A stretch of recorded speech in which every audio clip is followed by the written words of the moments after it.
I'm Harley. I'm David. Welcome to PvM Perspective, a podcast about getting the most out of RuneScape PvM. Today, we will be taking a hard look at how accuracy works and how it relates to things like auras, pocket slot items, and familiars. What is best to bring with bossing, slayer, things like that.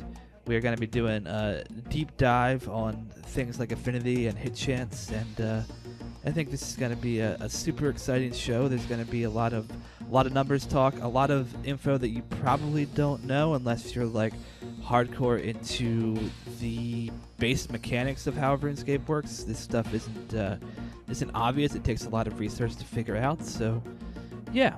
Anyways, I guess with that, we will go ahead and hop into our first topic here, which is going to be affinity and hit chance, and I'll kind of hand it over to you, David, to introduce and lead us down the right path here.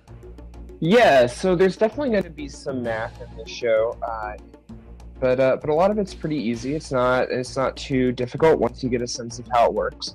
But essentially, one of the most important factors in PvM is accuracy. The reason why tier 90 weapons are so good, the reason why tier 85 weapons with tier 90 accuracy are so good, etc., is because having that accuracy and that hit chance can really help you massively improve your DPS at bosses. So essentially, there are a few big components that determine your accuracy, and the hit chance formula is accessible on the wiki, but just to explain it, hit chance is defined by your affinity multiplied by your accuracy, and that includes your weapon accuracy, things like auras, nihils, some pocket slot items, and blood essence, things like that, overloads, prayers, those all affect your base accuracy.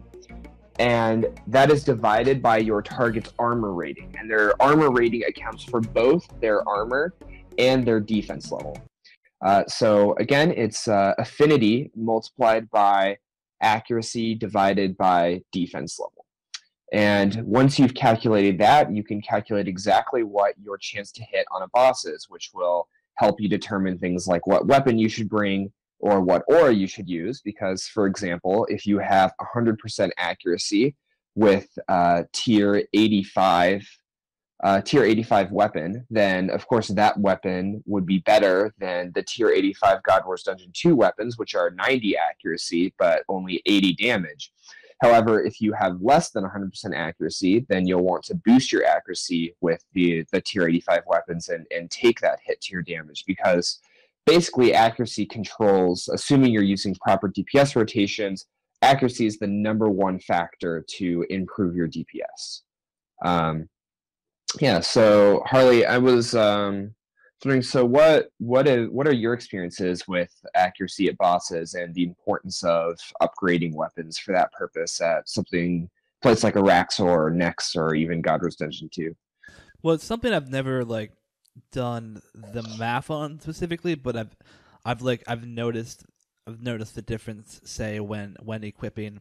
I have Rune Metrics, so it's not like I have to do the math. Rune Metrics actually does it for me, but I've never paid a ton of attention to it. But I've definitely I would say my biggest experience with it is just noticing the difference when I was pretty poor when God Wars 2 first came out, and relatively soon after was able to purchase some of those weapons, and just noticing the difference. I think I might have even had tier 70 weapons at the time, or tier 75, maybe tier 80s, but just noticing the difference in how much I would hit and how much I would destroy stuff. I remember when MageBit first hooked me up with a Dragon Rider Lance soon after they came out. I went and killed a bunch of air roots, and it kind of blew my mind, the difference in damage I was doing versus what I had been equipping before, just because I was hitting them way more often. And the same thing with when I was doing racks, I think, or when I was QBD, when I was doing QBD, I think I was using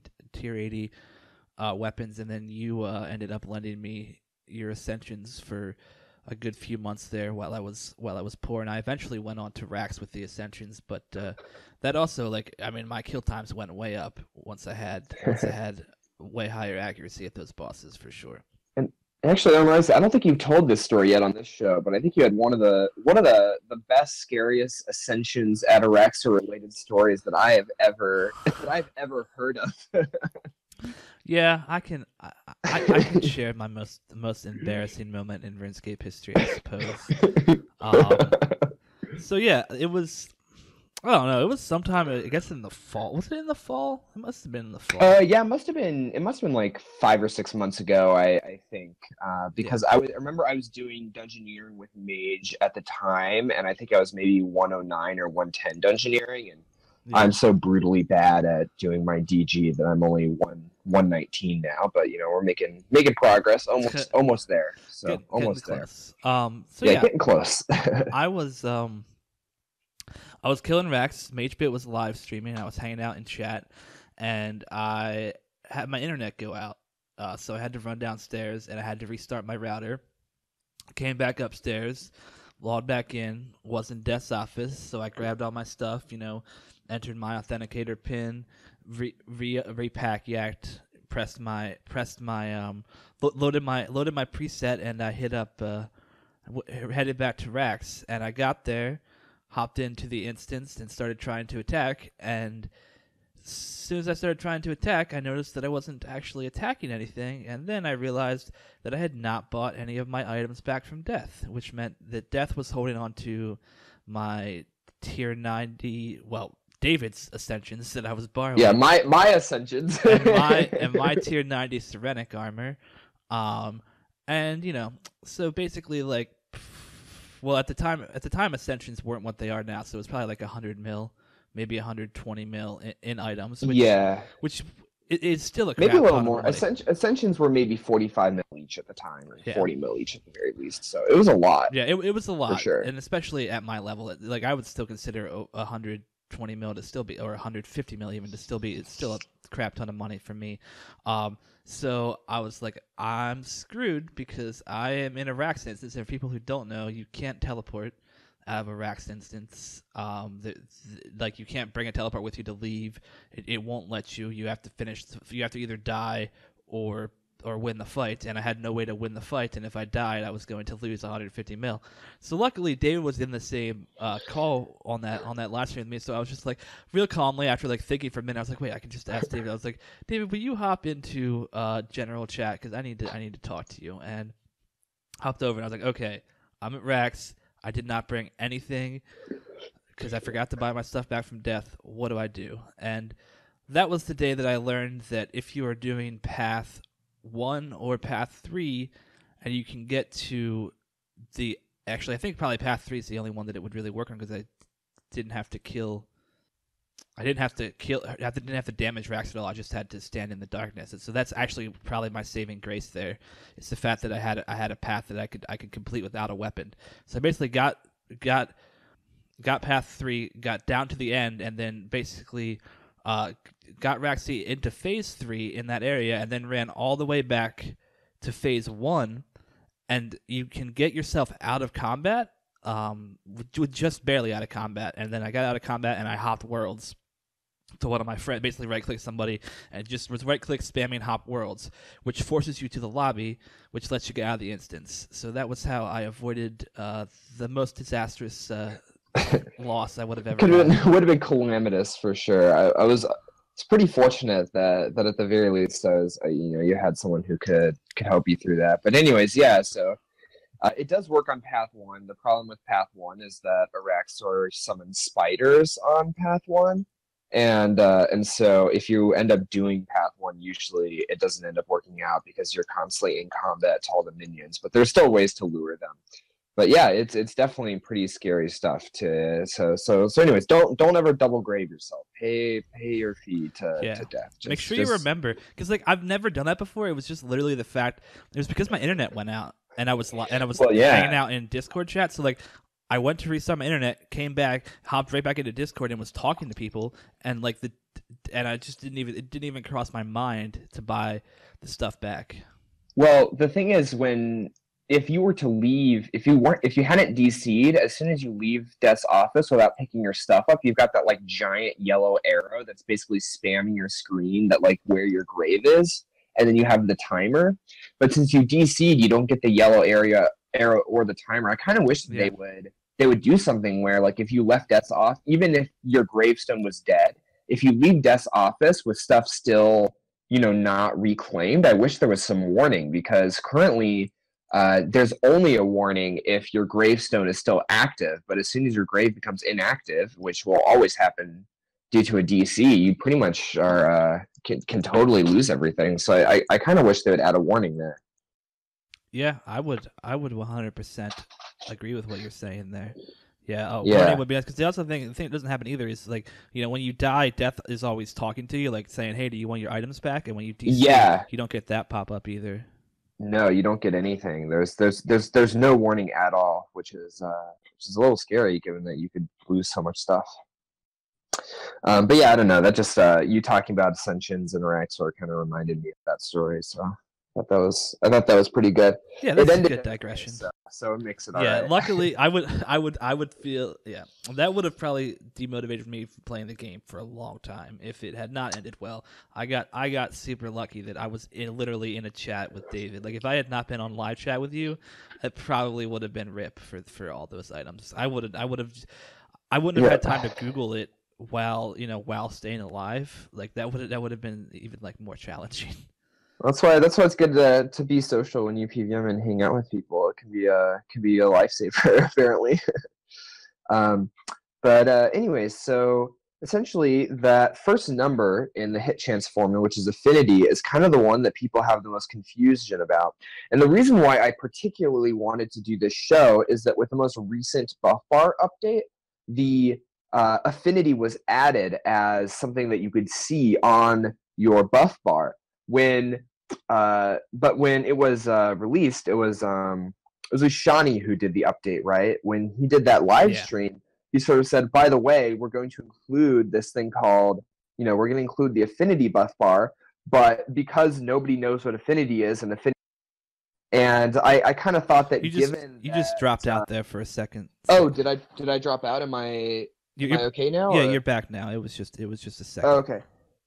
So the reason I think this is particularly topical, as I was saying, was that a JMod literally said, a lot of people are confused about this affinity thing, so we're just going to call it hit chance. And so given that happened, I think that's kind of a sign that maybe not as many people know exactly how affinity works. And it's essentially, it multiplies in order to generate accuracy. So every time you boost the affinity of the boss, it improves your accuracy by a factor, by a significant amount.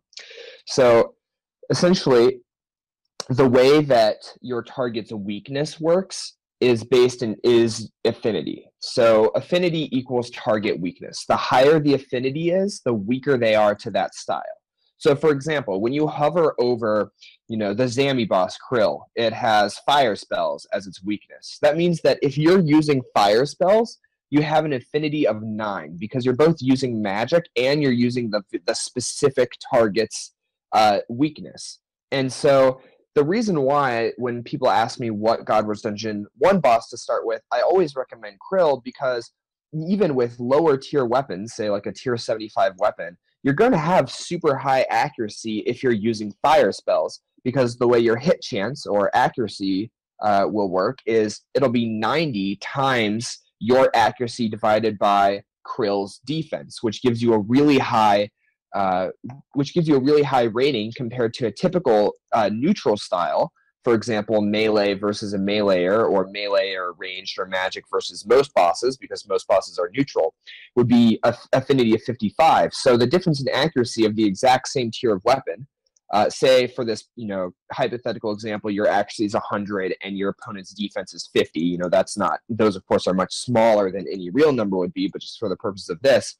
So it would be, instead of your hit chance being 90 times 100 divided by 50, so 90 times 2, your hit chance would be 55 times 100 divided by 50. So you can see how affinity being higher exponentially increases the accuracy that you have against that target, or hit chance that you have against that target.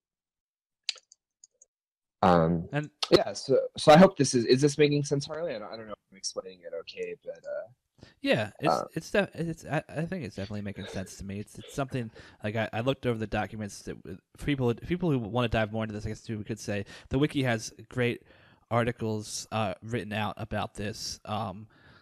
so if you want to read even more in depth, you can go there. But you know, you're definitely summing it up well. I definitely learned more from like hearing someone talk about things than actually like reading text. I feel like people like, you know, I guess having a lecture at school or something like that is just kind of the more the way I learn. So this kind of, yeah, this definitely makes sense. And correct me if I'm wrong, but affinity is also like, it's something that's kind of, I don't know if it's only in RuneScape, but it's something kind of at least somewhat special to this game, and something it's been here since classic as well, right? I think it's been here since the very beginning, the very, very, very beginning of the combat system. This is not an EOC thing. This is well before that. And yeah, you know, every video game that's an RPG pretty much has weaknesses. So you know, warriors beat rangers, rangers beat mages, mages beat warriors. This is kind of the classic triangle, but you know, there's all kinds of intricacies and all kinds of different ways of calculating weakness. And I think that affinity is cool because it's something unique to RuneScape. I've never seen anything quite like it. I've never seen a game in which there are certain items and abilities where you could actually modify the affinity of your opponent, and it just really adds a lot of diversity that I think makes the RuneScape combat system really intricate and neat in a way that is special to just this game. So yeah, as far as I know, it's a relatively unique system in terms of calculating your accuracy. It's not just a straight up, you know, magic is better against X, but there's actually a number system behind it, and you could actually modify that number system based on the strategies that you use. Yeah, that is super cool. I've never like deep dove into like how like World of Warcraft combat works, so I don't know what the similarities to something like that might be, but I would say like if anybody out there knows of a similar system and you have the time, I would love to hear, you know, hear people send us in some feedback as to whether or not they know another game that acts similarly or not. But yeah, I would be very interested in that too. I think video game history is super interesting, or development, and you know, where people borrow stuff from and get ideas from. But this system is really old. So I don't know how many games would have a system like this that's as old as this one is. Yeah, so the basics of how affinity works is that your affinity is 90 when used against a target's specific weakness. So, for example, if you're using arrows, bolts, air spells, fire spells, stab, things like that. 65 when you're using the combat style your target is weak against, so melee v range would be an example of that. 55 when it's neutral, and 45 when you're using something that's weaker. Lots of different bosses have different affinities, so they all say neutral. So if you look on most of them, they almost always say that they're neutral, so you'd expect it to be 55 across all styles. That's not always the case. So, for example, at Araxor, your affinity with melee is the highest, and your affinity with magic is the weakest, or is the lowest, excuse me, even though you're using, say, magic against the red leg spider, which is supposedly weak to magic. It doesn't quite work out that way. And so the boost from melee versus the range spider is superior to the boost you get from magic versus the melee spider, and then the ranged on the magic spiders in between those two. So in addition to, you know, how good Berserk is and how fast you can do kills with melee, part of why melee is so good at Araxor specifically is because of how affinity works at Araxor. Same thing with Phase 4, is on Phase 4 of Araxor, Araxi has, the way that her affinity works is that she is weakest to melee and strongest to magic, and then neutral to ranged. So that's another reason why melee is so superior to Araxor in terms of kill speed. Oh, I didn't know the exact breakdown there. That's interesting. Yeah. So Berserk is not the only reason why people say you should melee Araxor.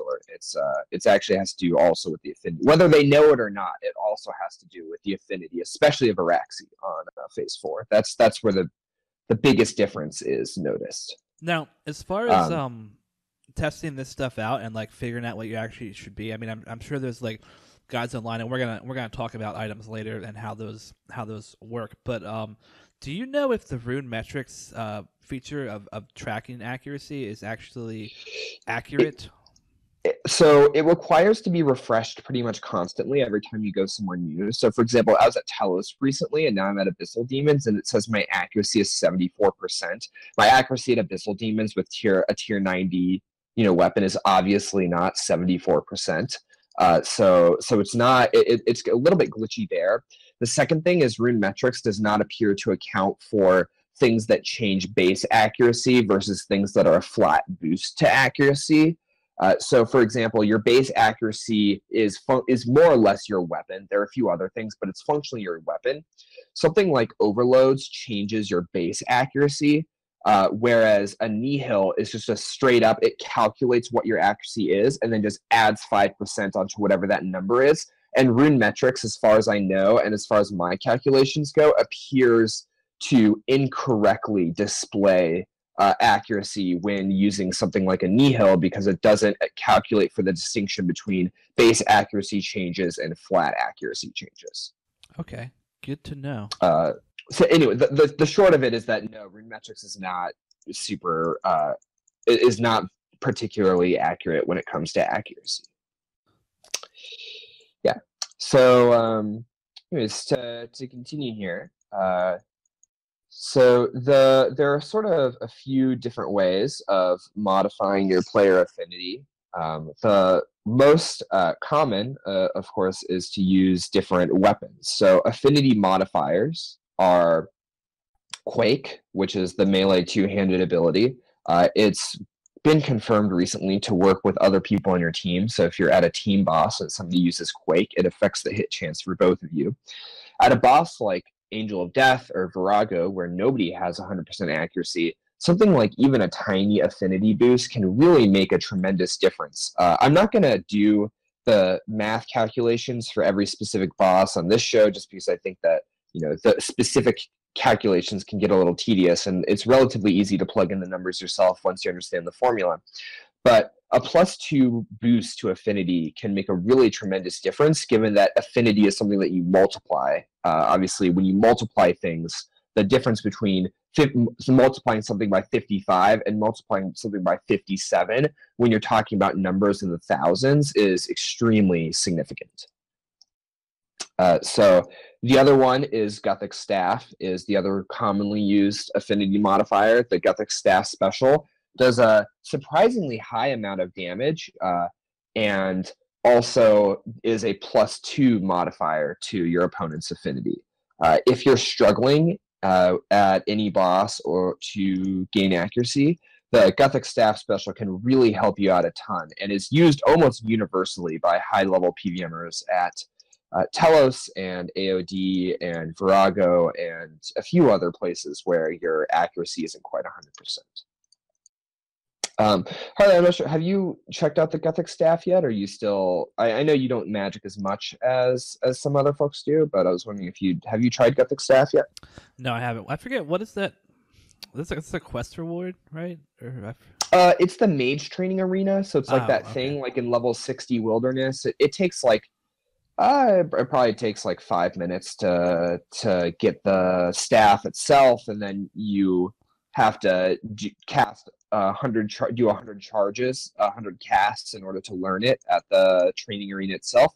The fastest way to do that, by the way, is to go into legacy mode with a wand and a sing of any type. It could be tier 40, whatever, it's the wilderness, and that allows you to cast just extremely quickly. Or if you don't want to use legacy mode, you could just use full manual and just auto attack and just spam your auto attack to get your 100 casts in as fast as you can. Okay, yeah, I have not checked it out yet. That's the thing you use a lot for switches, though, right? If I remember correctly. Yeah, well, yeah, it's one of the primary switches that I use. Okay, yeah, I have unfortunately I have not unlocked it yet. As you said, magic is not. I don't know. Magic is probably my least enjoyed combat style, even though it is the most powerful at a lot of bossing. I should probably learn it, even though I haven't. I just haven't put in the time yet. Yeah, Magic is just great for its just incredible versatility. Is really why Magic shines, and the ability to modify affinity was something that is free. It costs like 50K to buy a Gothic Staff, and I'm pretty sure the first one you buy is free. and it modifies affinity. That's just a huge help, especially at a place like Telos or Virago or AOD. Those are kind of the three most commonly used places. But even if you're using tier 80 weapons or don't have overloads, a place like God Wars Dungeon 2, at say Vindicta, the Gothic Staff special can really make a huge difference to your accuracy and therefore your kill time. Okay, so the next one that is commonly used is the Stadius Warhammer. This one lasts for 5 minutes, although some people say that it only really lasts for 1 minute. I can't say exactly there because it seems to be a little bit buggy in terms of how the Warhammer works, but it's the most powerful affinity booster in game, giving you a +5. And all of these different boosters can stack up to 10 total. The downside to Stadius Warhammer is, of course, that it costs a ton of money. I think it's something like 250 mil right now to buy a Stadius Warhammer. I've got 2 or 3 of them in my bank from when I used to have a lot of money, and so I'm okay on those, and I use them pretty often. But you mostly just want to be using those for either high enraged Telos with a switch, or at raids for Yakamaru are kind of the 2 places where it's most commonly used. It's also used in hard mode Virago. The GE listed value is only 50 mil. Really? That seems pretty low to me. I'd be pretty surprised if it was only 50 mil. So maybe it but anyways, above value. Who knows? I think it probably does. 1 weapon lasts for 1,000 specials. Is how it currently works. It was really weird, the Warhammer. For a long time, it lasted for 200 specials.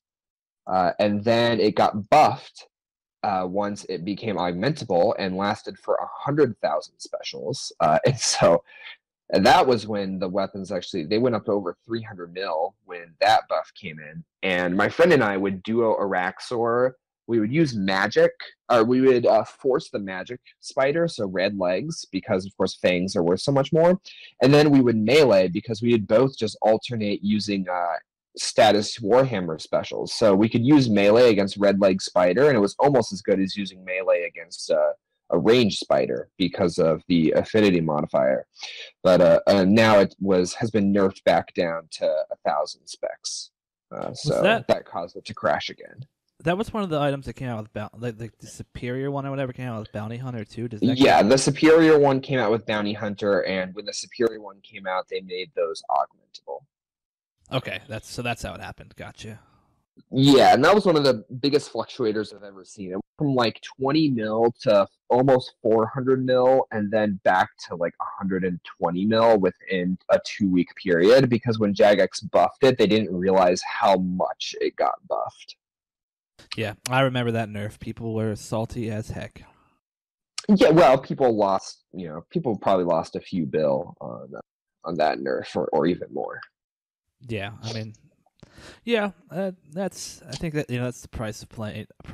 The market. Well, if you're trying to merch, I mean, if you bought one, I can understand the frustration, but I have no sympathy, I guess I would say, if you were trying to merch them and you failed because the price tanked. Like that's just it's just the way the market works. And the price only tanked because of the nerf happened, not really. Yeah. It would not have tanked. But yeah, I mean, I think that's just that happened with Invention too, right? Like there's a pretty limited number of them coming into game. But anyhow, the last kind of used affinity buff is the Bandos book. So the Bandos book does the least amount of damage, but when it procs, it adds 3 to the affinity of the target, which makes it extremely powerful. It's most commonly used at Yakamaru. You want to have usually 1 to 2 people on the Bandos book, maybe 3 at the most. And at hard mode Virago, it's very common for the bomb tanks to be using the Bandos book in order to have that affinity buff as often as possible. For solo content, I don't think it's quite as good. I would rather use a Scrimshaw, which is much more DPS, of course, or a better book if you're going for speed kills, with an Armadillo book, or if you need the Sarah book for some reason. But in group bosses, because affinity works to improve every single person in your team's damage, having somebody, at least one person on the Bandos book, really helps, because for the 12 seconds that it lasts, you could have 5, 6, 7 at raids, even 10 people using wild magic or snapshot during that time with tremendously improved accuracy. And that was the with Luck of the Dwarves coming out, I believe God pages are pretty cheap right now. They might have bounced back at this point, but last I checked, they were still they've seemed to have bounced back. Okay. They seem to have bounced back quite significantly. But yeah, I bought about 100 total pages when that came out for about 40% of what the value was, and now they've recovered pretty significantly, but they're still cheaper than they used to be, for sure. Gotcha. Fair. Yeah, so the other affinity modifiers are almost never used. The reason being is that they're from weapons that are relatively low tier or require a huge amount of adrenaline. There used to be a bug with the dragon hatchet. I'm not going to discuss it because I'm not sure if the bug has been patched yet, but the bug bordered on the level of game breaking, which is why I don't really want to talk about it here. But regardless, those weapons aren't really used just because they hit so infrequently that they're not really worth trying to use. Those are kind of the main ones. This is another big part of why ranged has been left out of the combat triangle versus melee and magic, is that melee and magic have items and weapons to boost affinity, whereas ranged does not. So anytime you're using magic or melee, you automatically have the opportunity to help the team have significantly higher accuracy just by virtue of using those styles. Hopefully, they'll come out with some sort of item that boosts affinity while ranging, but we're definitely yet to see any sign of that. Okay, so that's kind of how you boost affinity. It's really good to do so, and it's one of the easiest ways to improve your accuracy, again, because of that multiplication. All right. So, are we ready for the next section, or are we still? Well, yeah, more or less. So the next section, we'll be going through how to improve accuracy outside of that. So ways to boost accuracy include prayer, potions, auras, pocket slot items, familiars, etc. And so we're going to be going through those things, each in their own separate category. And Okay. If people did have more questions about affinity, by the way, just feel free to either message me on Discord is definitely the easiest way to do it, but you can also message me in game, and we'll give you our sense at the end of the show. Usual. And we're more than willing to do follow up on the next episode. So if you have questions and we think it's a good thing to address on the show, we'll even bring it up on the show and things like that. But yeah, it's a lot to sink in, and it is complicated. So ask away questions. David is definitely the one to ask here, not me, because I am pretty much in the boat as the rest of you as to just now starting to understand this stuff. So definitely not something I'm an expert on, but something I am learning, which is what the show is all about for those of us who aren't David, at least. So yeah, the next I think we're ready for this. The next thing we have here to cover specifically is auras.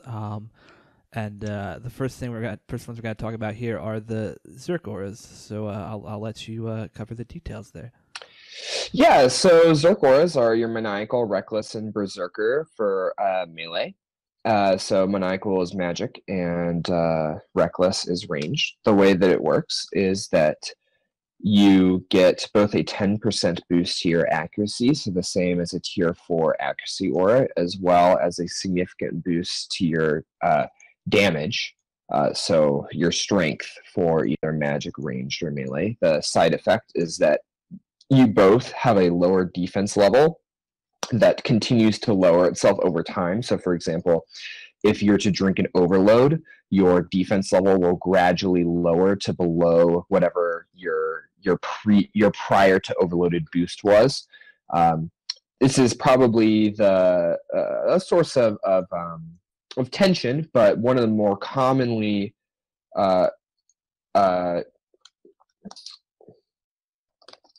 used bugs in the game is to lobby your Zerk aura. So what happens when you turn on your aura and then lobby?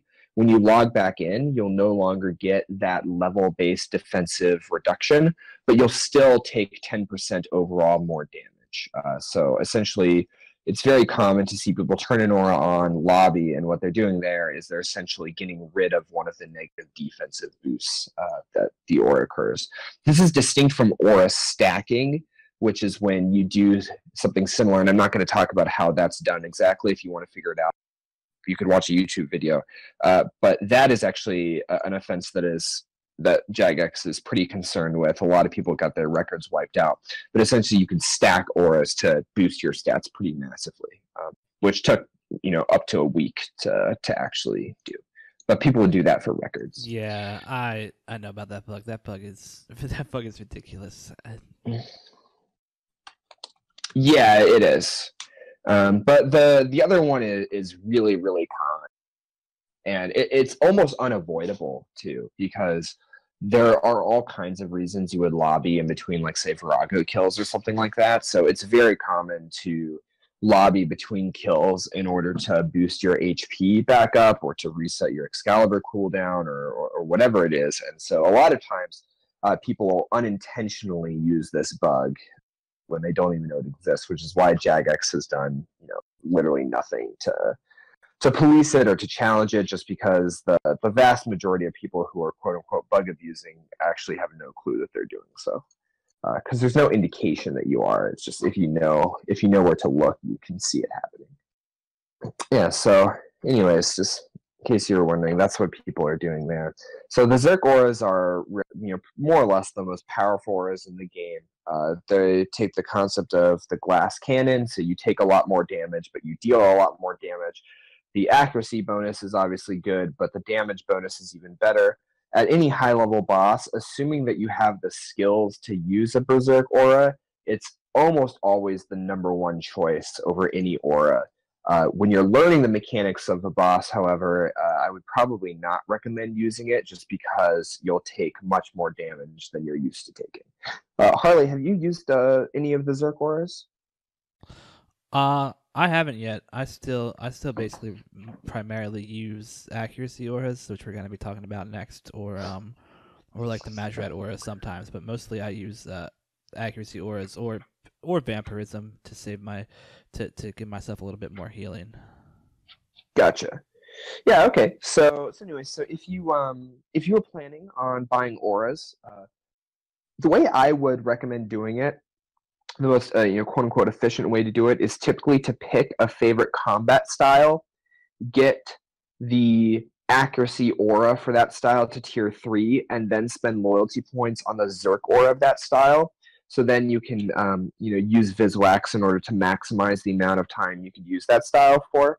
Eventually, over time, the way you want to do it is to prioritize those accuracy auras and then get Zerk auras afterwards. Given that the accuracy auras both last a longer length of time and are useful everywhere, whereas you kind of need to be relatively proficient at the place you're using it in order to use the Zerk auras. I have every PvM aura and I use them all the time. When I know I'm not going to be bossing that day, especially with the ranged and melee one, I use my Maniacal at either Telos or Virago almost daily. But the Berserker and Reckless aura I use relatively infrequently, so I actually use them all the time. Slayer tasks. People think it's kind of ridiculous to use a Zerk aura at like Dark Beast, but the way I train Slayer, I do so in order to get the maximum possible XP per hour, so I'm willing to do things like that. Which are definitely not necessary, but I kind of like to do them anyways. Yeah, so the next level of auras are accuracy auras, Runic, Sharpshooter, and Brawler. Harley, I know that you've used these. Do you own all of these auras, or some of them, or which ones do you have? I'm pretty sure I only have Sharpshooter and Brawler, because the other thing about auras is they're freaking expensive, and I've only been back for like 2 years maybe, so I've it might be like almost 3 years now. However long time I've been back, it's not been enough to buy every aura I want to. So I've got Sharpshooter, and I recently bought Brawler for just because I finally started meleeing things like Rax. So that's I don't have like the highest version of that one yet. Gotcha.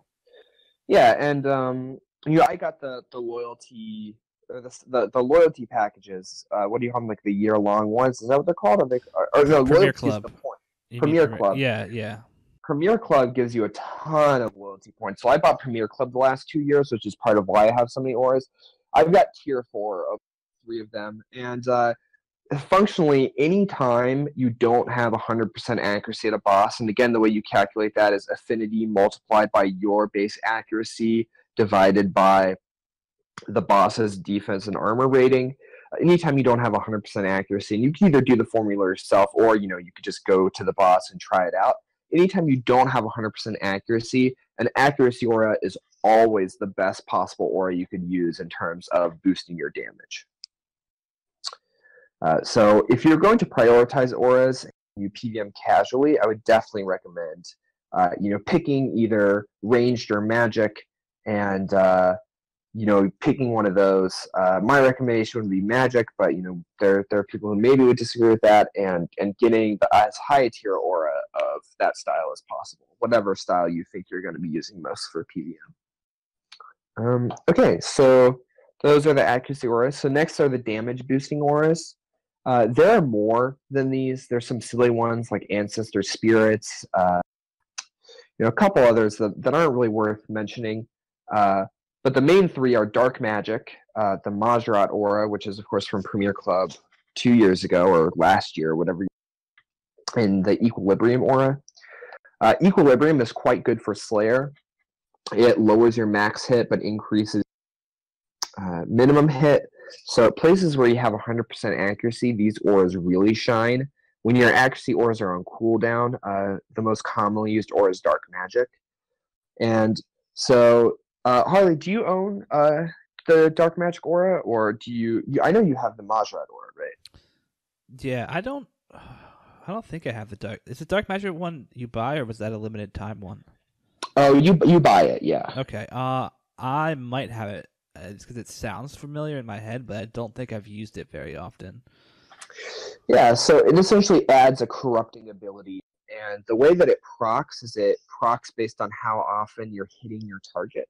So for something like Slayer, Dark Magic is often best in slot as an aura because you're proccing the Dark Magic functionally constantly, and when it procs it, it's basically like the ability Corruption Blast, but it only applies to one target. It doesn't have the corrupting effect, but it's basically a bleed that applies every certain number of hits.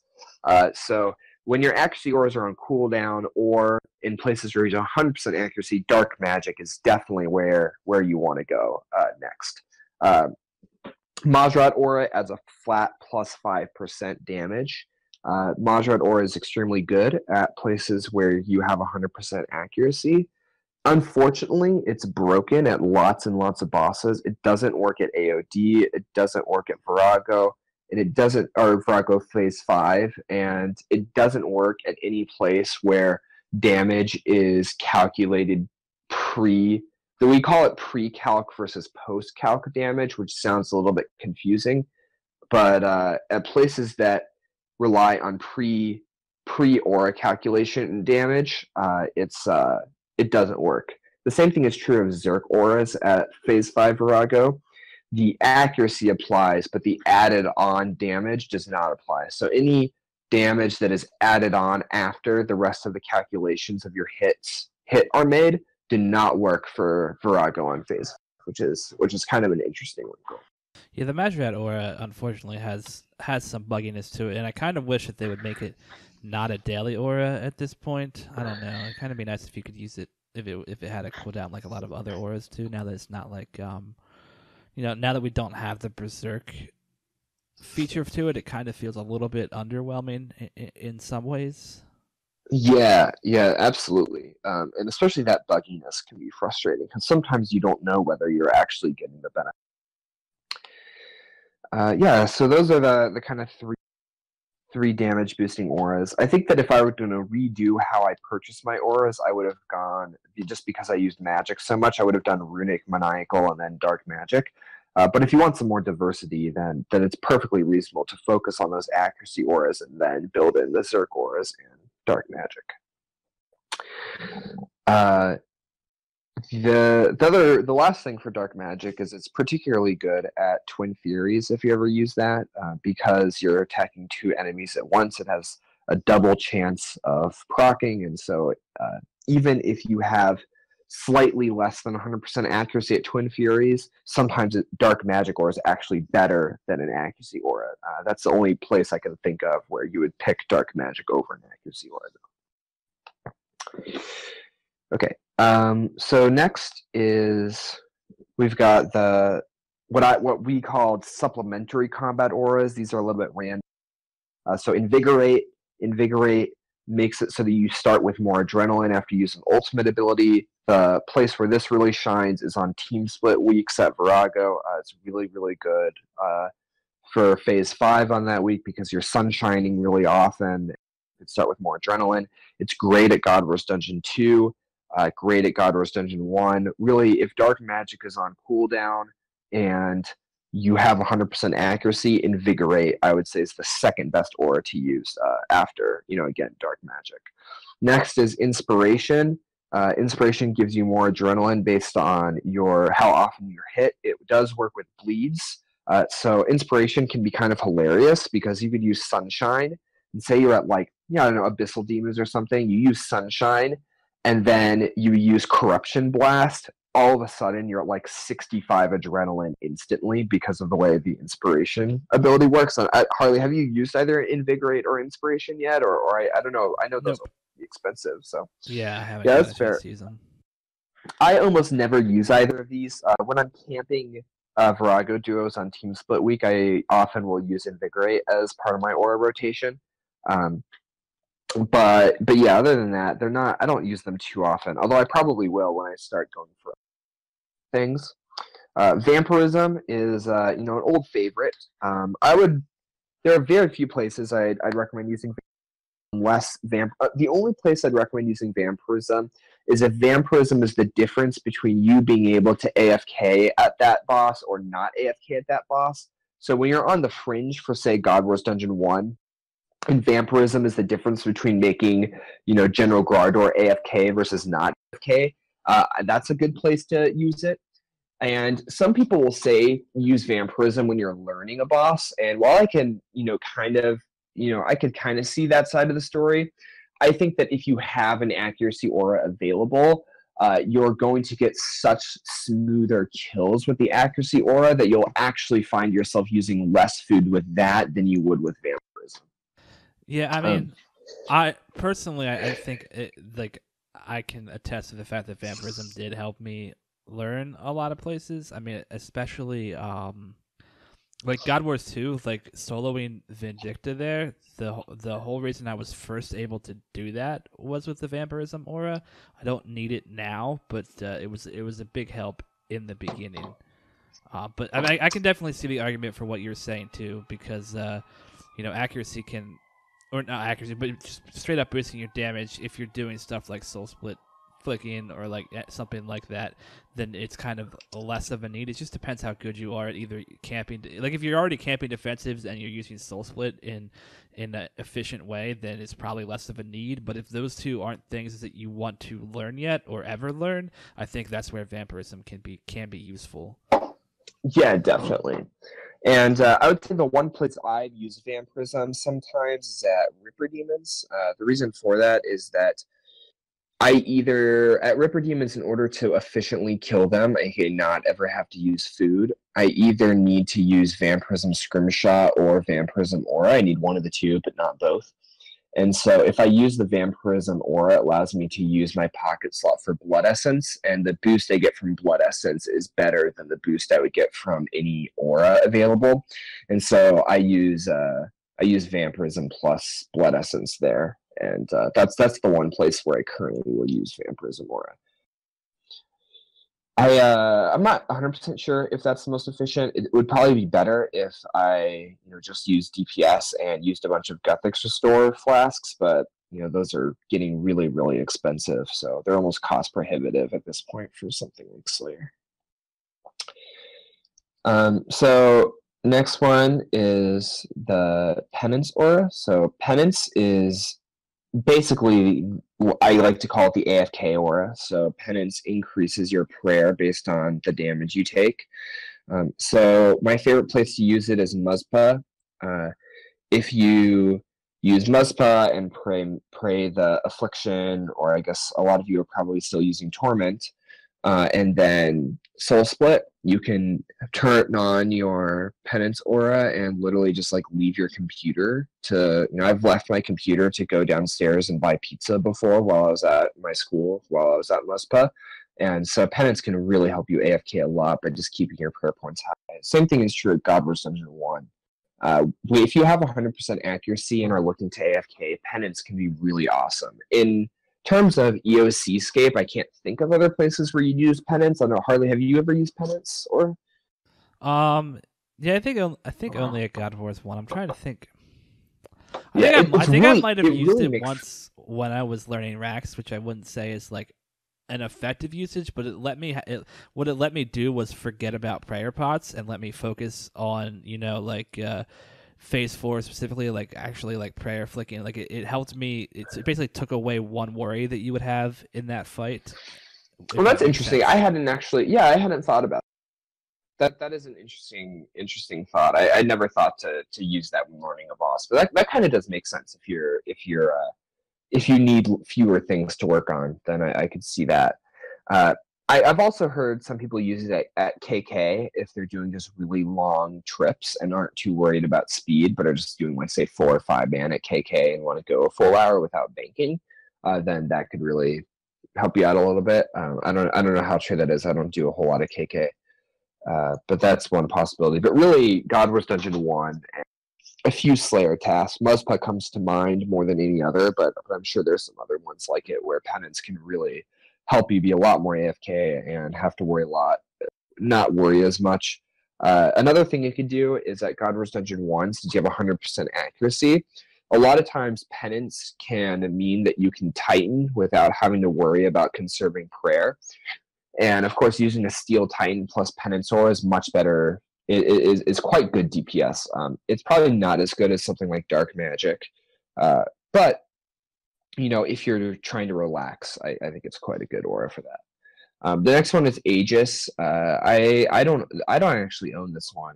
It's one of the few either. I don't own. The only thing I've ever seen it useful for is some people have used it to tank rocks at extremely high Telos and Rage. That's about all I've seen it used for.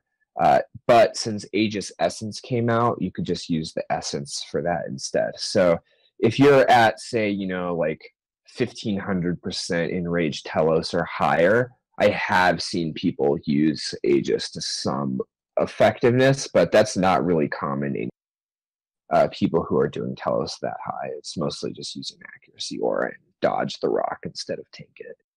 Because they're kind of new strategies for how to do P5 now at that high limit range. Next one is Reverence. When auras first came out, I bought Reverence because I thought it'd be the most amazing thing ever. This was back, and I don't know how much you did Slayer back then, Harley, but this is when like prayer pots were like at a premium. They were expensive and or difficult to make and pretty much necessary for every task. And I didn't know how to like prayer flick or whatever, so I would just burn through prayer pots at like, say, Abyssal Demon tasks or whatever. And so I own a Reverence aura because back then it was actually pretty good. Nowadays, I couldn't imagine any place where you'd use Reverence. Essentially, it works like a Holy Wrench. It just makes it so prayer pots and similar heal you or boost your prayer points more than they would without activated. Yeah, I think auras came out in around 2011, so I was not playing the game. These were only something that I accessed when I came back in 2015 for the first time. Because I quit around 2008, and I like logged into the game maybe like 2 times between 2008 and 2015. So I had no idea what auras were when they first came out. Gotcha. Yeah, I can't really envision anywhere where it would be useful to use Reverence or any. And then the last one, I put this up there as Pantheon.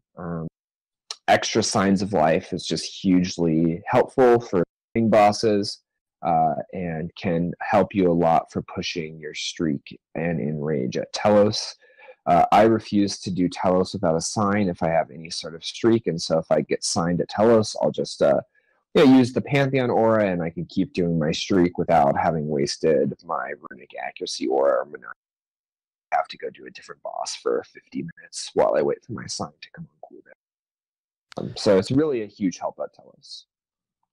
Is that I think the way that one works, you don't actually have to have the aura on. You just have to like activate it. Yes, you just have to activate it. Yes. Okay, that's what I thought. Yeah, I haven't used the Sign of Life because I haven't done anything like Telos streaking yet, and I guess maybe someday I'll get there. But there's been it could even be good at a place like Araxor or something, just because if you're doing like an hour-long Araxor trip and you sign on the first kill to something silly or whatever, like it's pretty good to just pop on that Pantheon and have Signs of Life, because it's pretty easy to make a mistake even at relatively low enrages. Yeah, that is definitely fair.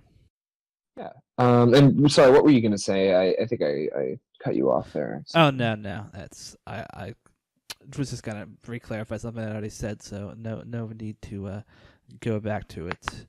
But I think that pretty much wraps up auras, unless you have something else that you want to say. No, that's pretty much it. Any aura that I didn't mention is typically not really used for PvM. So. All right. Yeah. Well, the next thing we're going to be covering here is pocket slot items. The first thing, specifically, since we were already just talking about signs, there is more signs. So I'll go ahead and hand it back to you. Yeah. So there we go. Signs of Life, Signs of Item Protection, and Sign of Death. Sign of Life and Sign of Death are functionally the same because Sign of Death does not actually work properly. It's functionally just a Sign of Life. It doesn't work the way it's supposed to. How it's funny because I never understood like that, so that's good to know clarification on how is the Sign of Death supposed to work then. It's supposed to do a bunch of damage to your target when you die. So it resurrects you just like a Sign of Life would, but then it's supposed to deal a bunch of damage also. It doesn't work against bosses though. Oh, okay, gotcha. I think it might work in for Slayer creatures. So I guess maybe if you're doing like living wyverns or something and you suck at them, that might be a place to take it. It could. Yeah, it could be that they don't work against elite mobs either. As far as the Sign of Death is not super useful, unfortunately. Or maybe fortunately, maybe it's OP. I don't know. It doesn't really bother me too much because I don't use signs anymore anyways. I use the defense cape perk. But regardless, if you're at a very low, well, I shouldn't say very low, but if you're at a lower level for divination, it's okay to use the Sign of Life. The better method is to actually, if you can, and I recognize this requires some level of experience, but the better thing to do is to have your Sign of Life in your inventory. And if you think that you could end up signing, or if, say, there's a phase of Araxor or Telos where you sign pretty often, swap it there, because giving up the DPS boost of a pocket slide item is actually pretty significant.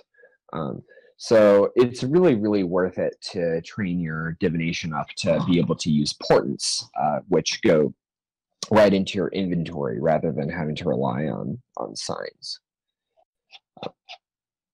So yeah, I don't know, Harley. Do you take signs everywhere you go, or do you have portents yet? I'm not sure what your div level is. No, I haven't.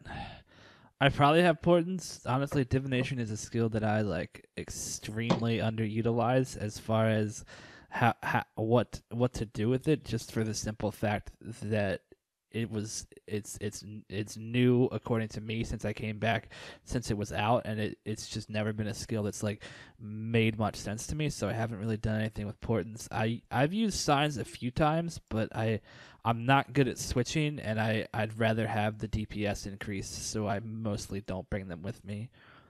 Yeah, the portent of life is relatively high divination. It's like 96 divination or something. Okay, yeah, then I'm only 86, so I do not have that one yet. Yeah, it's relatively tough to get, but it's very worth it. And how does that function exactly? Identical to a Sign of Life, except it's just an item that goes in your inventory. So you get the same. You get the benefit of a Sign of Life. You don't lose out on the pocket slide item DPS. That makes sense. Okay, so that's why portents are badass. Okay. Good. Good Yeah, to yeah, know. they're extremely good. And at Araxor, I actually use a port of item protection. And the way my Araxor is set up, if I die at Araxor because I have a port of item protection and protect item prayer on, if I die, my grave costs me something like 170k. And that is really nice because I still die occasionally at Araxor, mostly because I don't take Araxor very seriously anymore. So I just like will die to something silly, or I'll be like alt tabbing during the kill or not paying attention or whatever. But anyways, it's a pretty cheap grave that way. It can really, when you're learning a boss, it can. And oftentimes at a place like Araxor, it's rare to die because you run out of food, but it's common to die to something like messing up and getting cleaved. And while you're learning a boss, using portents of item protection, if you have access to them, can really cut down on your grave costs significantly, which can be kind of nice. Yeah, and also like wearing lower tier armor. Like you don't really need to wear T90 to learn a boss, and wearing T70 can make your grave cost way cheaper. I still wear T70 Exactly. armor to Rex, to be honest, because I do too. I usually wear tier 70. Well, I wear tier 70 helm, legs, and boots. So my Raxor setup is I have my top, bottom, amulet, weapon, ring and rings protected. So the only thing I don't have protected are my bandos, helm, boots, gloves, and whatever other random things. So my graves at Rex are extremely cheap. So basically, I take advantage of it, and I have 5 quote unquote tier 90 items that I bring, and then I bring the rest tier 70. So that's why my grave costs almost nothing. Yeah, that's definitely a smart way to do it too. Yeah. So the next thing is the scrimshaws. So scrimshaws are kind of broken into 3 categories. There's damage added, so scrimshaw of elements, scrimshaw of cruelty. The way it works is that post-calc, so after all your damage is calculated, which includes all of the boosts, your accuracy, affinity, weapon damage, ability damage, etc. Once all that is calculated, scrimshaw of elements and cruelty add on a tiny bit of damage. It ends up being, pretty significant, something like 3% something like 3% extra damage for the inferior ones and 4% for the superior ones, or it might be 2 and 4, 2.5 and 4, something like that. Either way, these are, in general, assuming you use a good DPS rotation, are almost always the best damage that you could use for a pocket slide item. The downside is that they're also extremely expensive. So the last time I bought a scrimshaw of elements, it was like 3.8 mil or something like that. So it's a pretty significant add to cost. Yeah, I mean, Harley, do you usually use these scrimshaws, or do you make them, or what? I do not make them yet because I don't have them unlocked. I will use the ones that I most use are either vampirism or I forget what's the ranged, the one that works. The ranged one is cruelty. Yeah. Those are the 2 that I've had the most experience with. I have barely done ports, so I don't have the superior ones yet. Although I keep meaning to, because it would be nice to have the superior boost for saving money and just for how much better they are. Yeah, they're quite good. So next are accuracy scrimshaws. So these work that with your normal calculation. So the reason why that is relevant is that for Virago on phase 5, any post-calc damage is not added on to pushback. So elements and cruelty, wearing elements and cruelty at Virago on phase 5 or 10 and 11 in hard mode is the same thing as wearing no scrimshaw at all. So that's why that post-calc versus pre-calc is somewhat relevant. So accuracy or attack ranged in magic. The attack scrimshaw is typically what you'd use with melee, assuming you don't need the healing of vampirism. The attack is definitely the best. A superior attack scrimshaw is a plus 4% add-on to accuracy, which is actually pretty massive. So the difference is this. So currently, a Noxious Staff costs about 130 mil. A Staff of Sliske costs about 2.4 bill. A Superior Scrimshaw of Magic with a Noxious Staff gives you the same amount of accuracy as a Staff of Sliske with no pocket slot item. So that kind of goes to show how powerful these scrimshaws can be. Yes, they're really expensive, but 4% additional accuracy for the superior, 2% for the inferior is actually a pretty significant boost, as much as 2.4 bill if you were to buy the upgraded staff. Have you used the accuracy ones at all? Yeah, I think I've used the range ones. I can't remember where exactly Gotcha. I've used them, but I haven't messed with the attack or melee ones yet. Yeah, the mage and range ones are not quite as good as cruelty, but they're typically much cheaper. So if you're wanting to use a scrimshaw but don't think you could afford elements or cruelty, sometimes the scrimshaw of range and scrimshaw of magic is actually not a bad choice. That's exactly where I use. I don't know what boss it was, but I'm pretty sure I remember you saying that to me like 8 months ago, and that's before I think it was when we did next duos. It might have been. Yeah, that could very well be it. Yeah.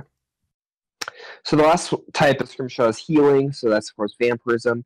Vampirism scrimshaw only works with melee. It does not work with any other style. Yeah, make sure that you heard that, because it's a common mistake to use vampirism while doing range or magic, and you are just I see it all the money time down the toilet for no reason. It does not work with range or magic. It's purposeful. People have asked on live streams, "Are you going to fix this? Are you going to change this? It's confusing." They said, "No, this is purposeful." Cruelty, there are the 3 accuracy scrimshaws, so attack, magic, strength, and then there's the other 3 scrimshaws, which are vampirism, cruelty, and elements. Magic and range get damage boosters. Melee gets a healing scrimshaw. So same thing with vampiric essence. It only works with melee. It does not work with magic or range. So they should have named them differently. I think that's the big mistake. Is that the auras came first, I believe, and yes, so everybody has that set in their head. They should have named at essence and the scrimshaw something different. That way, people would not be confused. Because that's the problem. You just assume, oh, it's a vampirism thing. My vampirism aura works for everything, so this will too. Yeah, exactly. I've seen a surprising number of people use ranged or magic with the vampirism scrimshaw. Okay, so the next one is blood essence. God books. We have god books next year. So god books, there are 6 different types. You get them from the Horror from the Deep quest and fill them with pages. Each god book does something slightly different, and how good they are is reflected in their prices. So the highest damage dealing, and I kind of ordered these from highest damage to lowest damage. So the most damage is Armadil. It does by far the most ability damage when it procs. The negative to it is that if the target moves, that damage is negated, and it's a damage over time. So the place where this is really good is phase 4 of Araxor. If you're going for speed kills, it's not uncommon for someone to use, say, like scrimshaw of attack or scrimshaw of cruelty or whatever style you're using on phases 1 through 3, and then switch to an Armadil god book on phase 4, because obviously phase 4 it's stays still.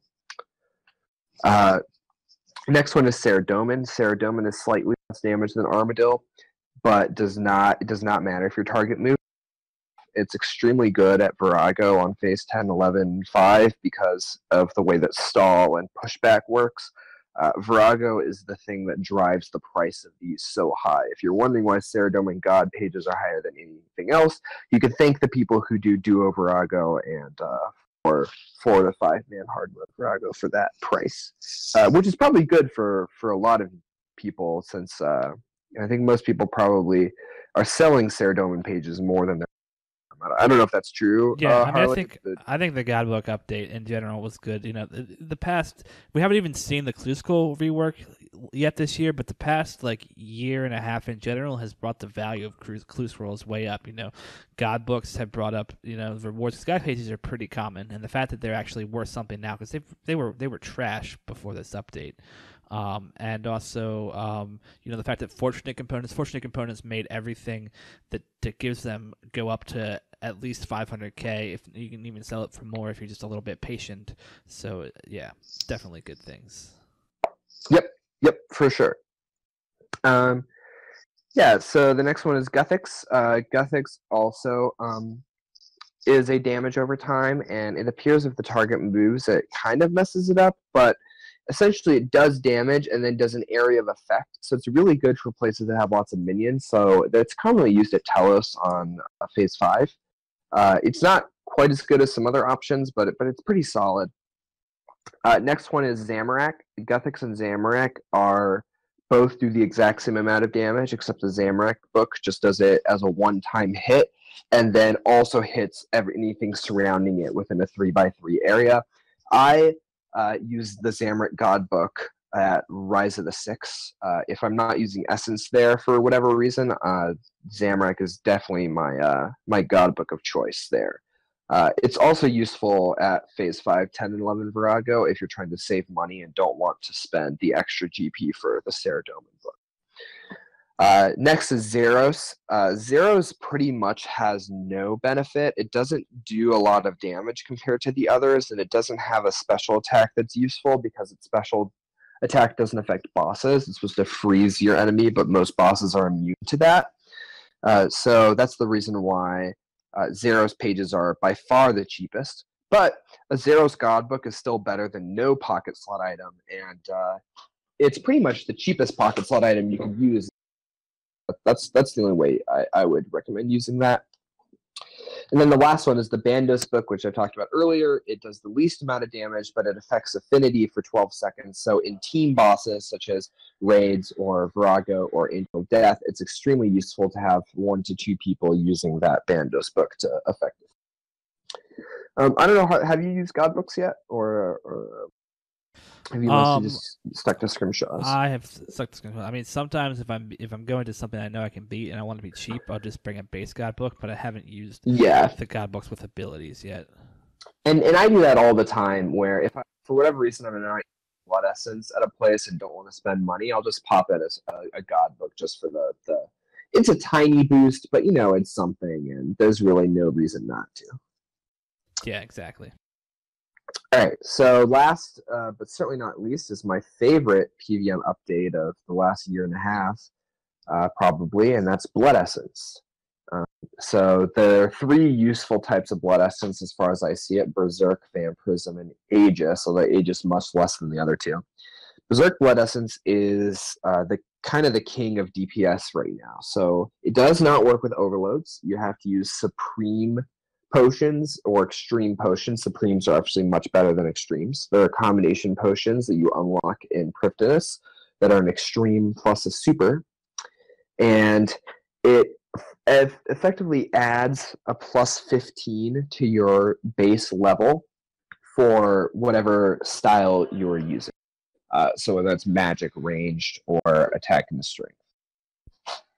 It's by far and away the best DPS boost in the game. It's far outclasses overloads. The negative, of course, is one, you can't really use Saradomin Brews with it because Sarah Brews will lower your stats and you have nothing to boost them back up. So if you're going to use Sarah Brews, you have to boost back up with Super Restores and then drink another dose of potion and then use Blood Essence again.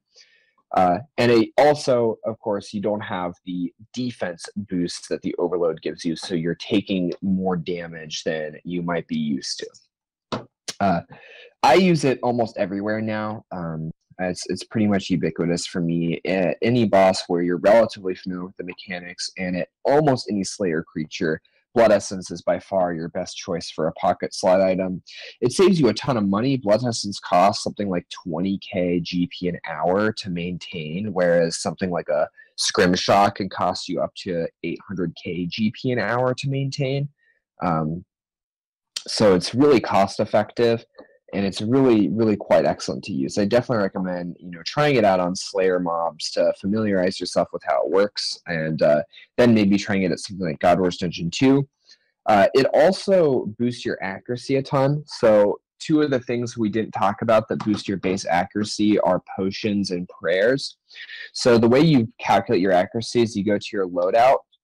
So that's the little helmet thing, and then you go to loadout, and then it'll say accuracy, and your accuracy is based on your weapon, and then your prayer, and then your level. So whether you're level 99 or level 120 or level 70 or whatever, all go into your accuracy. So to place like God Wars Dungeon 2, it allows me to use something like the Dark Magic Aura, because with Blood Essence, I'm at 100% accuracy at all 4 of those bosses, and I'm at slightly less than 100% accuracy without Blood Essence, with just using plain old overloads. So yeah, I think Blood Essence is really good. If you want to get into the top tiers of PvM or go for 120 Slayer, River of Blood is probably the second best quest you could do outside of Prifddinas. And yeah, I just think Blood Essence is awesome. It's really, really great. Harley, have you gotten around to doing this quest yet, or are you still working on the vampire quest? I have literally, on Sunday, I did In Search of the Mareki and In Aid of the Mareki, so I have just started the vampire quest. Wow, you just started. Yep. All right, so you did the one where you have to go through all the rooftops, right? Isn't that the second one? No, that's the third one. That's coming up soon. Okay. Gotcha. Nice. Well, have fun with that one. Oh yeah, I when I was unlocking Bird of Rot, I glanced over there and saw that, and I was like, "That's a maze, isn't it? That's gonna be terrible." You can also, yeah. Just a side plug, people can watch that. I streamed those. That was actually part of our I didn't mention it at the beginning of the show. I should mention it now. Our fundraiser has been going fantastic. We are already at half of the fundraising goal we've been trying to reach. We're only $20 away from guaranteeing 2 seasons of the show. So we are getting super close to even having weekly episodes. We're only $130 away from that. So thank you very much for all the donations, people. And as part of that, I did quest streams on Saturday and Sunday. So that's where I started doing the Mareki quest series. So if you want to see those, that's awesome. Yeah, the support has been overwhelmingly great, both monetarily and just in I've said this before, but the amount of just feedback that we've gotten from people just saying that they appreciate the things that they're learning on the show. I mean, I know that's why we've gotten a lot of donations from people. Is they're like, you guys have taught me so much that here's some money, which is I'm glad to hear. That's really, really excellent, and thank you so much for all the support. So definitely outside of Prifddinas, if you're trying to get into the upper levels of PvM or even just 120 Slayer, and you're trying to think of what the most efficient quest line to do, I'd say Vampires is the second after the Elf City quest line in terms of boosting your Slayer XP per hour. Because you also get access to the Sun Spear, which we've talked about on previous shows, which is pretty excellent. So next is Vampirism. Vampirism does what it sounds like. It's basically just a cheap version of the Vampirism Scrimshaw. It's not nearly as good as the Scrimshaw as far as my tests work, but at places where you want to have that healing ability but don't want to spend the money for a Scrimshaw, I would definitely consider it. The only other thing is if you're already using essences, then as I've said with my Ripper Demons example, I think in terms of my experience, a Vampirism Aura plus Blood Essence is better than a DPS Aura with Vampirism Scrimshaw, although that might not always be true depending on what your accuracy is. It's hard to know for sure. The last one is Aegis Aura, or Aegis Essence. So the Aegis Essence basically has one use as far as I know, which is to negate some of the damage of rock falls on phase 5 Telos for people who are at extremely high in rages. Again, there are different ways of dealing with that mechanic now that people have discovered, so that one's not quite as common. And if you're sub, I would say 1500% in rage Telos, I wouldn't really worry about it too much.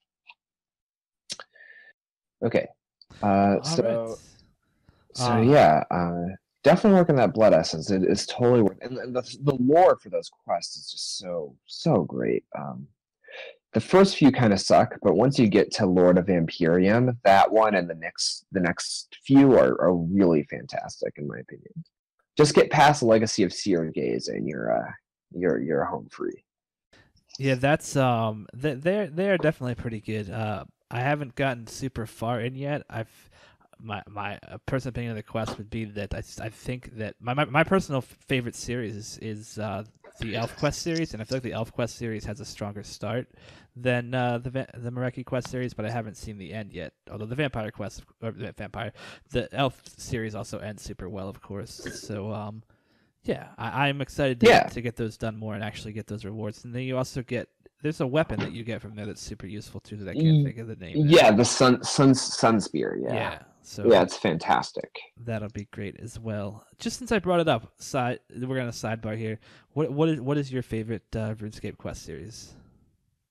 I'd say the Majorat series. I think the first quest that I ever did that really just totally blew me away was doing Wild Gothic Sleeps pretty long ago. It was the first kind of major epic quest I'd ever done. It took like 7 or 8 hours for me at the time. Maybe that was because of my age, or because the efficiency wasn't quite what it used to be, or because when you had to get to a place, you couldn't just take a lodestone, but you oftentimes had to like run all the way there.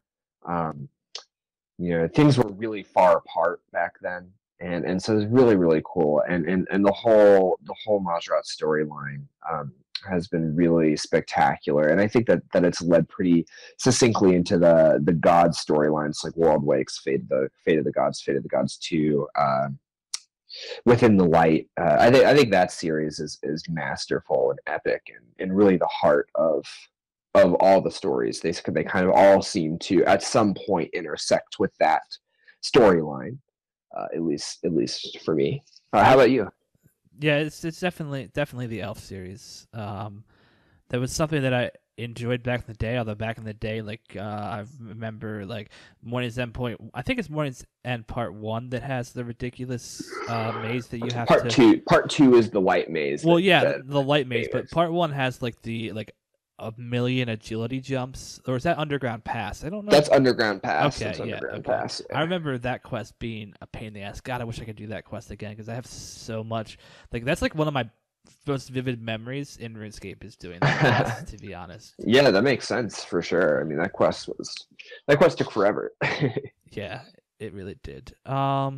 And then, as far as Blood Essence goes, I have not tried it out yet, but I'm obviously finally slowly working towards it. So soon I will be using it in Slayer, probably on my grind to 120 that I meant to get before Menopause, but I'm definitely not going to pull that off. So it will definitely come into play there. And we shall move on here to our next section, which we're going to be talking about familiars. Now, there are a few different types here. I will, I guess the first one we're going to be talking about is damage boosting and Nihil versus Titan. So I'll let you explain the differences there. Yeah, so damage, Nihil versus Titan. So Nihil's boost or a flat boost to your accuracy. So the way it works is that once you've calculated all of your accuracy, including affinity, Nihil's add straight up plus 5% onto whatever that final calculation is. It's the reason why they're so incredibly good. Is that every other accuracy affects your base accuracy. So it's not just a flat plus 5%, but it's 5%. Say your base accuracy is 1,000 from your weapon, it adds 5% of 1,000. Whereas a Nihil just straight up gives you a plus 5%. So I don't know if I'm explaining that exactly in a way that makes sense, Harley. Like, do you see what I'm saying with the difference between a flat accuracy boost and a accuracy boost that works based on your base accuracy? Do you see what I'm trying to get at here?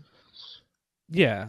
I think so. I don't know. Like, how does that interpret into like specific bosses? So the way it works, the short of it is that the Nihil 5% boost is better than, say, if you had a tier 2 accuracy aura and you were calculating that 5%. So the tier 2 accuracy aura's 5% would be you take 5% of your base accuracy, which is, say, 1,500, and you add that to your accuracy, right? But then after all those calculations are made, the Nihil just gives you 5% more. Every single ability you use just has a 5% higher chance of hitting, regardless of what your base accuracy is. So like a 10% aura is better with a higher tier weapon, for example, because obviously 10% of 2,000 is a better boost than 10% of 1,800. Whereas a Nihil is just straight up plus 5%, whether you're using a tier 1 weapon or a tier 90 weapon, they added it just added 5%. So it's equally good across all tiers. Is I guess what I'm trying to say. Functionally, it's the best 5% boost you could get. It's just really excellent. And if you have sub 100% accuracy, Nihils are usually the most common familiars. Part of that is that familiars is that most bosses are immune to familiar damage. That's not true of AOD or Telos. I shouldn't say most bosses, really. Actually, that's not true at all. It's actually, now that I think of it, it's only Virago, Nex, and Araxor that are immune to familiar damage. So opposite, most bosses can actually be hit by familiars, but in most cases, a Nihil is the best DPS familiar you could use unless you're using summoning flasks with a Steel Titan, in which case the Titan's better. So the Titan attacks with range damage. Every type of Titan is good. I'm going to assume 99 summoning because Steel Titan is the best. And then this Titan special attack hits 4 times. And the special attack is extremely powerful. If you're able to bring summoning flasks and you can keep using them in order to spam your Titan special, that's almost always better damage than the damage added by the Nihil. If you are not spamming that special, it's very, very close, and it kind of depends how close you are to 100% accuracy. So at a place like Yakamaru or Beastmaster or AOD, I would use a Titan if it's hammered or a Nihil if it's not hammered. And of course, the hammer affects accuracy via the affinity buff. And so that can kind of determine whether you should use a Nihil or a Titan. However, if you're at Araxor, Nex, not AOD, just normal Nex, or Araxor or a Virago, those places are immune to familiar damage. So a Nihil is, of course, far better than a Titan, since the Titan can't even attack. And the Nihil's smoke and ice affect magic. Currently, the debuff applied by the ice familiar, by the ice Nihil, is broken. It doesn't work at all. It's literally identical to a smoke Nihil, so just use whichever is cheaper. Blood Nihil gives you accuracy for melee, and Shadow Nihil gives you a plus 5% accuracy for ranged. Nihils are really, really good. As soon as you and your team can make the switch from Beasts of Burden to Nihils, you should definitely do it, because it'll really improve your kill speed and DPS at places where accuracies are perfect. Same is true with the Titan. If you're at 100% accuracy, or if you're using summoning flasks, then Titans are really a gigantic boost to the amount of damage you're dealing. Yeah, so Harley, I know that you're currently, are you trying to transition more to Titans and Nihils? Where do you use those? Where you use a pack yak, or do you ever use those familiars? Basically Queen Black Dragon. I could do the Steel Titan. If I Okay, gotcha.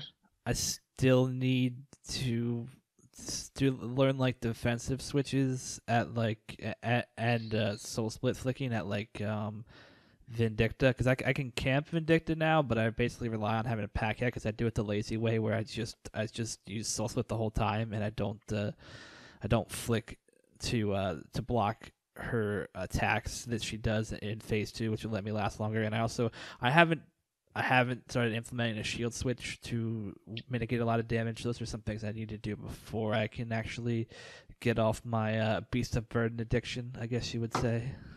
Gotcha. Yeah, that's fair enough. Okay. I definitely pretty much use a Nihil or Titan everywhere. I'm trying to think if there's places I would still use a pack yak. I'm not really sure, to be honest. Maybe challenge mode. Challenge mode Vindicta. I'd probably use a yak. Or if you were doing Shattered Worlds before tomorrow. That's true. Yeah, Shattered Worlds. I would definitely be using a yak there. Also, certain raids feats, yaks are better, because you don't want your familiar to damage Yakamaru at certain points. So, for example, altogether now, not Day at the Pound, I forget what it was, one of the Beastmaster Durzeg raids feats. It's also not good to do any damage at certain points. But aside from very niche places, I try to always use a Titan or a Nihil. But it's definitely okay to use a Beast of Burden if it makes you more comfortable. Right, so the next type of healing familiar is the Bunyip, Moss, Fire, and Ice Titan specials, and the Unicorn special. The Unicorn special attack no longer drains. So if you are experienced but not super experienced at a boss, for example, Yakamaru comes to mind, it's often far better to use a Unicorn familiar because since Unicorn special does not use adrenaline and does not lower your stats, you can maintain your same DPS output while not getting the negatives of actually eating food. So a lot of people for casual raids where they're not doing speed kills, a lot of bases are now using a Unicorn familiar because it still allows them to DPS a lot. Because they don't have the negative of either eating food to consume adrenaline or using Ceradomin brews to consume or to lower your stats, and you can just keep using the Unicorn special. The bunyips are useful for a lot of mid-tier Slayer. A lot of times the bunyip can be the difference between a place being AFK or a place allowing you to stay pretty much forever and for you to run short on food. And I rarely see the Moss, Fire, and Ice Titans used, although if you have a lower summoning level, I would definitely recommend using those over say a War Tortoise if you can. Have you used any of those healing spheres, Harv? I think when I first started trying to not use a pack yak at Queen Black Dragon, I used them, but not for very long. I eventually just switched to damage boosting ones, but I haven't. So I don't have a ton of experience with them, but I've used it. I think it was the Unicorn is the one that I was probably using. Yeah, for sure. And Unicorn, that's a huge buff. Not consuming adrenaline. Food. The biggest problem with eating food and the biggest problem with bringing a pack yak is that food consumes adrenaline, which really hurts your DPS a lot. So next is Beast of Burden. I'm going to paraphrase one of the most famous PvMers in RS history. So he didn't exactly say this, but a more PC paraphrasing is every time somebody brings a pack yak to Virago, someone in West Ardoin starves to death. So really, you should. From my personal perspective, the way I PvM, because I try to get as fast a kill as possible and efficient a kill as possible, I avoid Beast of Burdens as much as I possibly can. For me, I would rather fail kills and force myself to learn how to do things like Soul Split Flick and conserve food and do more damage effectively than get kills successfully but more slowly with a Beast of Burden. I switched from a Beast of Burden to a Nihil or to a Nihil around like 15 Araxor kills because I just committed myself to learning. And I probably died, over and over again. And then I remember I'd have to I remember I would do things like buy feathers and broad bolts from shops and stuff after I died so much in order to be able to afford my next death. But basically, I just continuously died, forcing myself to get better. Instead of using a Beast of Burden. I did the same thing at Virago. I switched from a pack yak to a smoke Nihil at like 10 or 15 kill count, and I died all the time and lost lots of kills and lots of money. But for me, I was only ever looking at it the long term. I had a goal of where I wanted to be, and my sort of thinking was I want to get to that goal as quickly as possible, no matter how painful it is in the short term. But that's not for everyone, for sure. So. Yeah, that's what I would say. I mean, I think that's definitely if that's how you like to learn or something that appeals to you, then go for it. But there's no shame in using a Beast of Burden, even if you never get rid of a Beast of Burden. Like some people don't want to get that hardcore into PvM, and I think that's totally fine. Do whatever you're comfortable with. I still use a Bob most places, as we've already covered. I will eventually get out of it, but I've been in no rush because it would take it would take all my RuneScape time up to learn a lot of this stuff, and I'm a kind of a player that jumps around from skilling to PvM, from bossing to Slayer. You know, I'm not a person who sticks at one piece of content forever. So it's kind of part of why I haven't mastered a lot of this stuff yet. Is because I know about it, and I know that I could do it if I put the time down, but I just don't want to put that much time instantly into something. You know, Rax is something that I'm getting slowly better at over time when I feel like doing it, not something that I've spent like, you know, the last 6 months only doing to get perfect at. Yeah, for sure.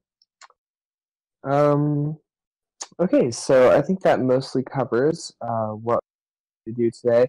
The last section I did have was some specific boss-related things with Araxor and Virago, but I actually covered those as we were going through the show, so I don't think we need to do those separately. And next, I guess, too, because familiars can't attack normal mode next. The last thing I just wanted to do real quickly was just to reiterate for the hit chance formula. Obviously, your level and also the prayer that you're using affects your base accuracy, and all of the formulas for that are on the wiki. For your base accuracy, and I talked about it a bunch, but the formula for that is on the wiki as well. It's a little bit more complicated, and I didn't want to go too much into the math. If people are interested in having me just talk a little bit about it, if they learn better listening rather than reading, I could definitely do that on the next show. But I think for this one, I mostly just wanted to cover affinity and how affinity affects hit chance in terms of the math portion. Yeah, I think that sounds good. It was definitely, it's a heavy show. I think a lot of our shows have been heavy as far as data goes, though. It's something that you might have to listen to a few times to fully understand. But that's the nice thing about an audio medium where we're trying to cover everything is you can just listen to this again in a week if you would like to. And like we said near the beginning, if you have any follow-up feedback, anything like that, please go ahead and you can shoot it to us on Discord. You can hit us up in game, things like that. Of course, I have a Twitter, which is @thenextfan. If you want to hit me up on Twitter, also leaving a comment. I always check the video comments. I might not get to it right away, but if I see one, and I'll either answer it if I can, or I'll direct David to it so that he can answer it, depending on whose expertise it might take. So feel free to send us feedback in all those ways. And do you have anything else to add, David, or should we go ahead and end it? No, I think that can. That pretty much does it. All right. Yeah. Well, thank you everybody very much for listening. Like I said earlier, thank you so much for all the monetary support, for just all the kind words about the show. If you are able to donate, tip.runeweek.com. Like I said, $20, and we have season 2. Another $130, and we have weekly episodes, which would be quite an awesome thing to have unlocked for everybody. You will get even more elite knowledge if you are able to keep that up. You can if you want to reach me in game, I can be found at Harley Q Win. That is the letter Q and then WIN, spaces between Harley Q and Win. And David, where can people find you? My RuneScape name is DX space Deeps DEPS. Same as it was last show, shocking. Of course, paying respect to the great PvMer DXDLB. We gotta give a shout out. Yeah, exactly. The master kills everything in Dragon. Just what a god. Well, the thing is, he's so good that he doesn't need armor better than Dragon. Yeah, is really what it is. Even You Got Lit Up is jealous of DXDLB. Oh, for sure. All those weapon switches, and DX laughs at him. Yeah. DX doesn't even need the weapon switch. He just gets max DPS because of the name of his account. Like, it's really unfair. But Jagex, I guess they make the choices they do, and we all just have to live in a world where DX is the best PvMer in the universe. Anyways, yeah, exactly. Thank you all very much for listening, and have a week, everybody.